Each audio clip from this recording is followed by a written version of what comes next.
Spoštovani gledalke in gledalci, v naši družbi je župan občine Moravske Toplice, Alojz Glavač. Lepo pozdravljeni. Lep pozdrav. V maju smo in občina Moravske Toplice je v teh mesecih zelo aktivna in sicer najprej začniva z nečim, kar je zelo pohvalno. Po 3 letih ste dobili znova oziroma so potrdili, da ste v Sloveniji in Green Destination. Ja, res je, občina je že bila imetnik zlatega znaka Slovenija Green Destination, ki ga podeljuje agencija Spirit Slovenija na podlagi neke mednarodne pogodbe z eno nizozemsko družbo, ki ocenjuje ponudnike, potem lokalne skupnosti in druge institucije po državah povezane z skrbjo za naravno okolje, povezano tudi z turizmom in ponudbo. In seveda mi smo zdaj že drugič prejemnik tega visokega priznanja. Je pa res, da je to zdaj bila po 3 letih evalvacija, kjer smo morali pač dokazati nekatere trajnostne usmeritve. In vesel sem, da včasih tisto, kar mi doma, ali pa tisti, ki smo malo več časa doma, v domačih krajih, sami ne vidimo, tujci pa bolj opazijo, to pa je ravno ta skrb. Zato je tudi promocija tega načina življenja ali pa ohranjanja pač te trajnostne oblike ravnanj in tudi življenj. Nazadnje prebivalstvo našega na nek način tista pridobitev, ki se je včasih premalo zavedamo. Trajnost tudi pomeni, da smo pač tudi čez več generacij povezani z okoljem, z naravo, z načinom pač bivanja, delovanja. Sicer pa tudi občina na drugih področjih zelo dokazuje, da ste povezana skupnost glede na generacije. Recimo sprejem odličnjakov poteka vsako leto, tudi letos ga načrtujete, kajti to je naša prihodnost. Tako, letos končuje spet ena generacija naših osnovnošolcev in vsako leto običajno sprejmemo odlične učence, ki nadaljujejo šolanje potem na različnih ravneh pač srednjega izobraževanja. In odličnjaki niso samo zadnje leto, mi v bistvu nagrajujemo tiste, ki so vse skozi odlični v teh osnovnih šolah. Sem pa vključujemo tudi osnovne šole, ne samo naše, ampak tudi v regiji in pa tudi glasbene šole. In vsako leto tudi poudarjate, da upate, da bo kateri izmed odličnjakov, če ne že vsi, prišel nazaj v domače kraje in tukaj živel naprej, kar je zelo pomembno sporočilo. Ja, vedno znova to poudarjam, morda se sliši tudi včasih klišejsko, ampak naša dolžnost, tudi mene kot lokalnega politika je, da na nek način tudi mlajši generaciji polagam na srce v trenutku, ko pač odhajajo morda tudi drugam, da je domači kraj, domače ognjišče, tisto varno prebivališče, ne samo takrat, ko je v življenju težko, ampak tudi morda priložnost za življenje tukaj ali pa nov začetek. V občini pa seveda nikoli ne pozabite tudi na izročila, kot je recimo košnja trave oziroma ročna košnja trave. Tudi to se bo kmalu zgodilo in sicer v Selu. Ja, zdaj v nedeljo poteka v Selu tradicionalno tekmovanje v košnji trave z ročno koso in to je že zdaj desetletja, kjer seveda domače društvo Pevsko selo organizira to tekmovanje, je pa preraslo naše lokalne okvire, prihajajo tudi tekmovalci iz drugih držav. Res je, da iz prostorov nekdanje skupne države največ, ampak bili so že tudi Avstrijci, Madžari in podobno. In to tekmovanje na nek način tudi poteka skupaj z Krajinskim parkom Goričko. Namreč vse prevečkrat se tudi mi kot posamezniki zatekamo k nekim angleškim travam in ne vem kakšnim urejenim površino okrog naših bivališč, pozabljamo pa, da seveda tudi trava mora cveteti, da mora obroditi seme in da taki travniki počasi nekako izumirajo, mi jih pa moramo ohranjati tudi zaradi drugih. Skupnost, kot je občina Moravske Toplice, pa zelo povezujejo tudi gasilska društva, ki sodelujejo praktično pri vseh, na spomladi jih vidimo pri zbiranju odpadkov oziroma pri očiščevalnih akcijah. In tudi sicer so zelo aktivni, kar nekaj obletnic imate letos, nekaj jih je bilo, nekaj jih še bo. Ja, nekaj obletnic smo že imeli, nekaj jih še bo, tako kot pravite. Je pa res, da gasilska društva v bistvu predstavljajo v nekaterih naših krajih osrednje društvo v kraju in društvo, kjer so praktično vsi prebivalci vključeni, tako ali drugače. Ravno pred kratkim smo imeli v Berkovcih 90. obletnico in to je eden manjših krajev v severnem delu naše občine in to društvo ni samo gasilsko društvo, je način življenja, je tudi kulturno društvo ali pa tudi skozi desetletja edini organizator društvenih in drugih običajev, dogodkov v kraju.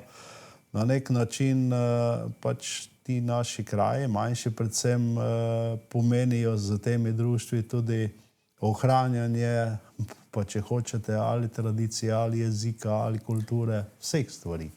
Pri tem ne gre pozabiti tudi na lovska društva, ki niso zgolj lovci kot lovci, ampak temu pravimo zelena bratovščina, če greva k izrazu Green Destination oziroma zelena destinacija.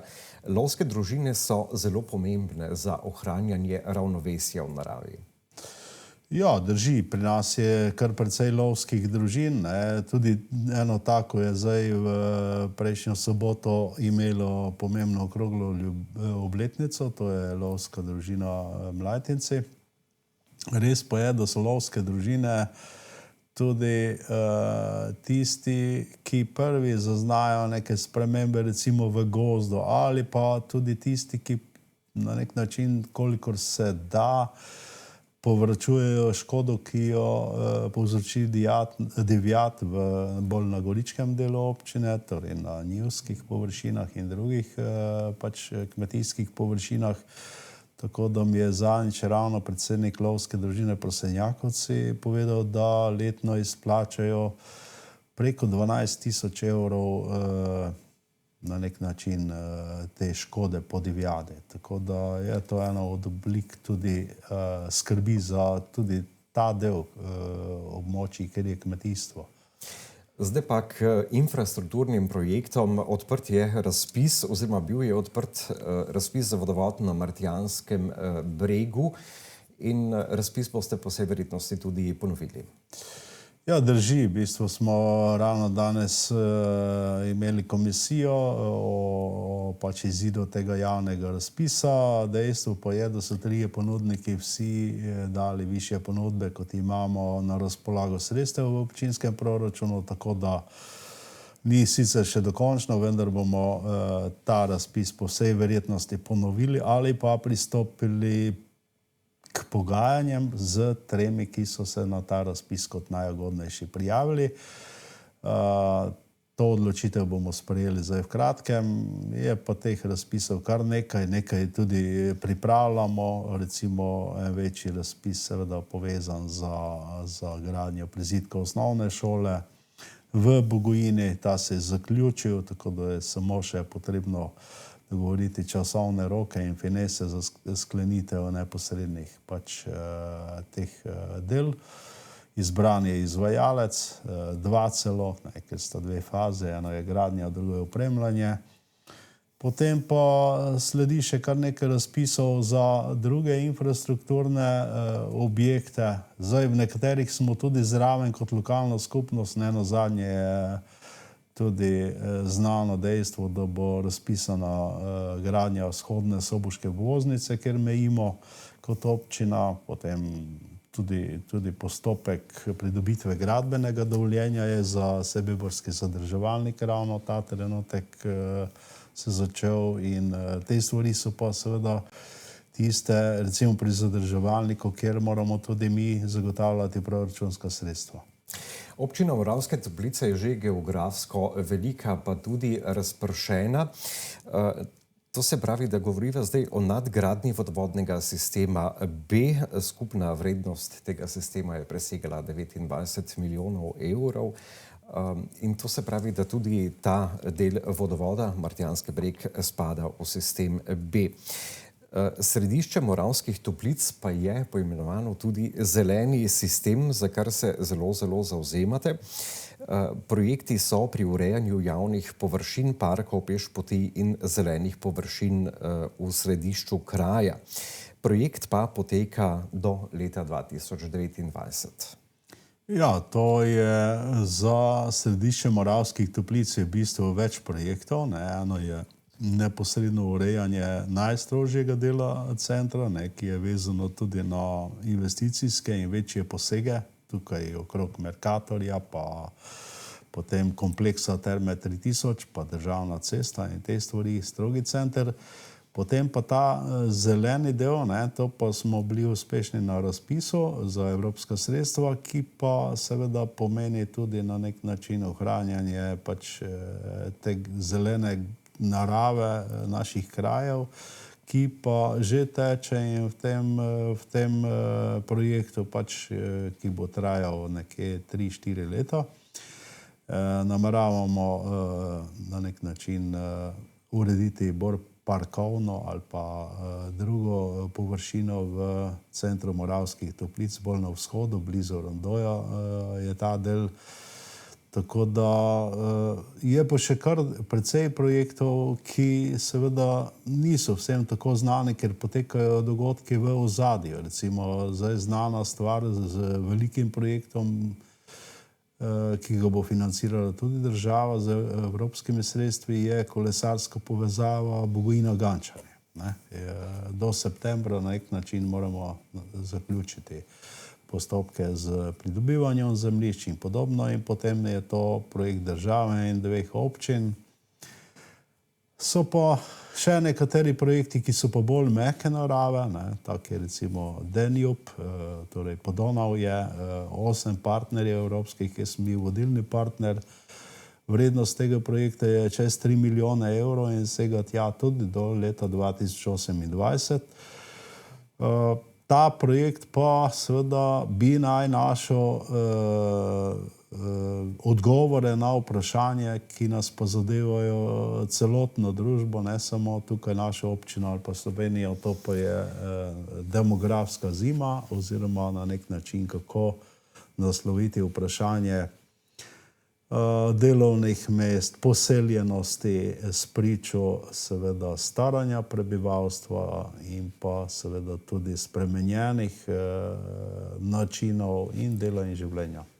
Ta projekt ste predstavljali tudi že v Moravskih Toplicah širši javnosti, kako se prenašajo dobre prakse iz ene države v drugo in kako pravzaprav ljudi nekako imeti v varnem okolju, čeprav razpršeno in na podeželju, ki postaja vse manj poseljeno. Potem je tudi obnova habitatov in mokrišč na Goričkem v strategiji razvoja občine Moravske Toplice.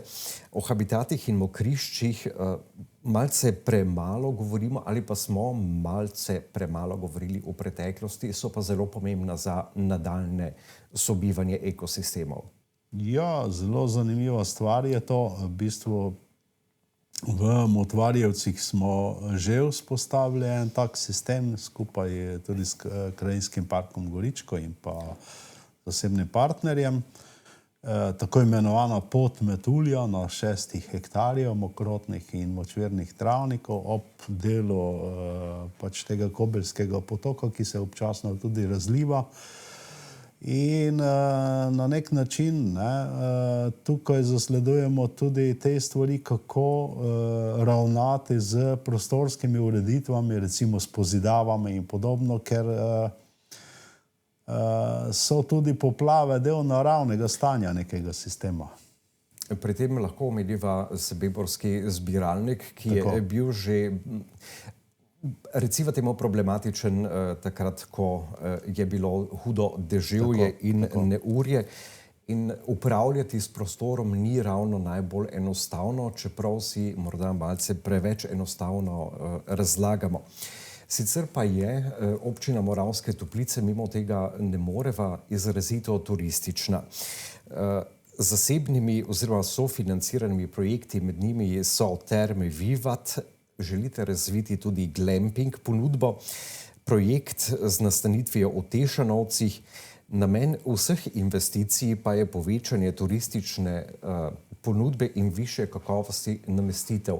Ampak vse te turistične namestitve in vsi ti projekti morajo, ali pa iz vaših besed veje, da naj bi sobivali z naravo in z naravnimi danostmi. Drži, v bistvu kar precej investicij poteka predvsem v namestitvene zmogljivosti, zelo različno razpršeno po občini, nekaj je tudi v Moravskih Toplicah, recimo Sončni park Vivat je nadgradil en del svojih ponudbenih zmogljivosti, potem je projekt v Tešanovcih, pa v Suhem Vrhu, Nindri in podobno. Tukaj gre za preko 200-300 dodatnih nočitvenih zmogljivosti postelnih. Dejstvo pa je, da na nek način vsi zasledujejo pač to, da je v Moravskih Toplicah so dvoje naravnih zdravilišč z termomineralno vodo. Tako da osrednja točka je v bistvu to. Ostale stvari so pa potem to, kar se v zadnjem času v turizmu čedalje bolj pojavlja, to opažamo tudi mi. Torej, čedalje več je gostov, ki si ne želijo množičnega pač turističnega vrveža, ampak si želijo na nek način oddih, odklop, odmik od tradicionalnih, dnevnih in drugih obremenitev, ki jih imamo v današnji civilizaciji, pa tudi, če je to samo 3-4 dni, kot običajno trajajo obdobja bivanja v povprečju. Zato so potrebni tudi infrastrukturni projekti, ki povezujejo manjše kraje in manjše ponudnike. Nekaj ste že omenili, kot je kolesarska steza do Gančanov. Infrastrukturni projekti pa seveda tudi zelo zanimajo prebivalce določene občine, kot so pločniki, kanalizacije, javna razsvetljava in urejanje vaških jeder. Urejanje strogega centra oziroma Moravskih Toplic sva omenila in ti projekti, ki so našteti, so razpršeni po večjih naseljih občine. Drži, v bistvu smo mi skupaj s krajevnimi skupnostmi, ki jih je v naši občini 27, mnogokrat so tudi objekti v posameznih krajih v solastnini, recimo prostovoljnega gasilskega društva in krajevne skupnosti. In te objekte obnavljamo tudi tako, da postajajo večnamenski. V nekaterih so tudi recimo nameščeni gostinski obrati, kot je kapelica recimo v Andrejcih ali pa v Sebeborcih ali pa še kje. Imamo pa zdaj ravno v ta trenutek tudi začetek neke investicije z evropskimi investicijskimi sredstvi, torej z kohezijskega sklada, tako imenovani tehnološki inkubator v Norčincih, kjer bomo pač objekt gasilskega, vaško-gasilskega doma namenili za nekih par prostorov tudi za tako imenovano lingvistično in prevajalsko središče, ker seveda ne glede na umetno inteligenco še vedno tudi za to področje rabimo ljudi, ki se spoznajo na različne svetovne jezike, od španščine.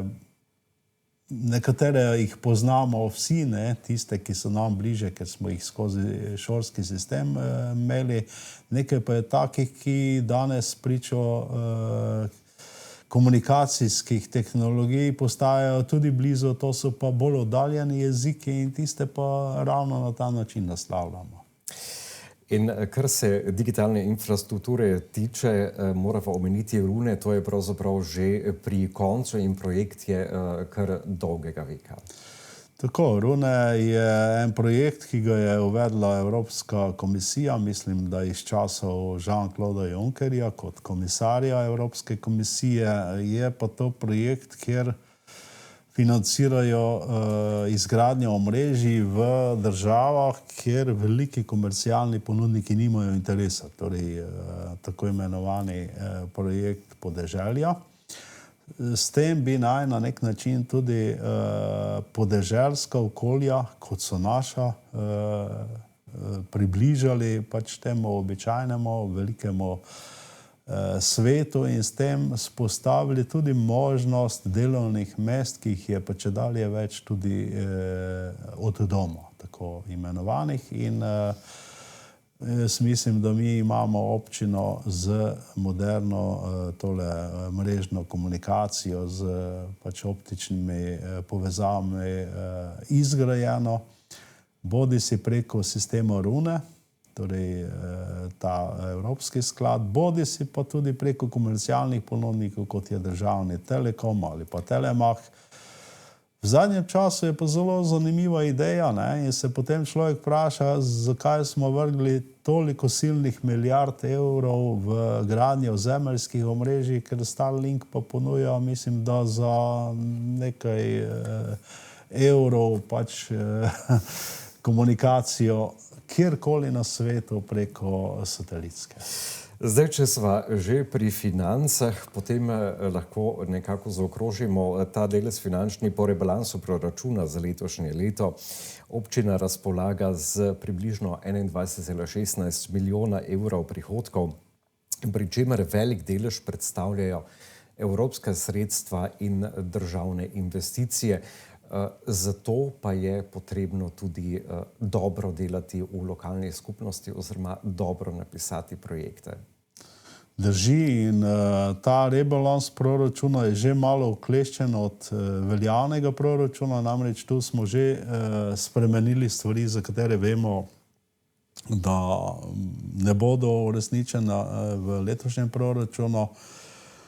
En občinski svetnik je ob rebalansu dejal, ja, zdaj se pa vidi, ali pa ob zaključnem računu, zdaj se pa vidi, da je proračun bil sprejet tako imenovani pravljični proračun, zdaj je pa realnost. In jaz sem takrat odgovoril, da seveda lahko uporabljamo kakršnekoli izraze, slabšalne ali pa poveličevalne, vendar smo mi dolžni v proračun predlagati vse stvari, ki imajo v nekem koledarskem letu možnost, da pride do realizacije ali v začetni fazi, ali dokončanje, ali kakorkoli, ker je to osnovo, da sploh lahko se nekam prijavimo ali pa tudi nekaj začnemo. In na nek način so to velike številke, ker pač smo občina z 6000 prebivalci, se pravi, iz naslova povprečnine, tako imenovane glavarine, mi letno dobimo mogoče niti ne 5 milijonov evrov. Vse ostalo seveda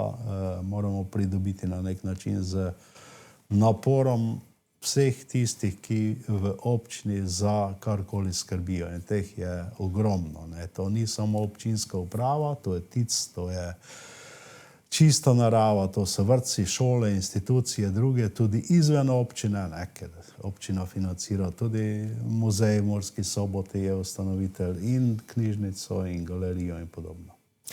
Se pravi, občina je razvojno naravnana in veliko projektov teče. Bi ob koncu želeli še kaj poudariti ali naše gledalke in gledalce povabiti ali jim karkoli še povedati? Jaz bi želel predvsem najine gledalce povabiti, da se zdaj v teh bolj že toplih mesecih udeležujejo čim več naših prireditev, ker s tem na nek način tudi nagradijo tiste, ki mnogo svojega prostega časa namenijo za različne dejavnosti, kot so recimo gasilska društva, lovske družine, potem turistično društvo, športno društvo, kar nekaj športnih prireditev velikih, mimogrede tudi kolesarski maraton, Ajda in podobno se še pripravlja. Pa gasilsko tekmovanje v Mlajtincih. Tako da prireditev ne bo zmanjkalo, občina pa skrbi, kot ste sami rekli, oziroma je dolžna poskrbeti za vse prebivalce. Tako. Najlepša hvala. Hvala tudi vam in vsem lep pozdrav. Spoštovani gledalke in gledalci, v naši družbi je bil župan občine Moravske Toplice Alojz Glavač.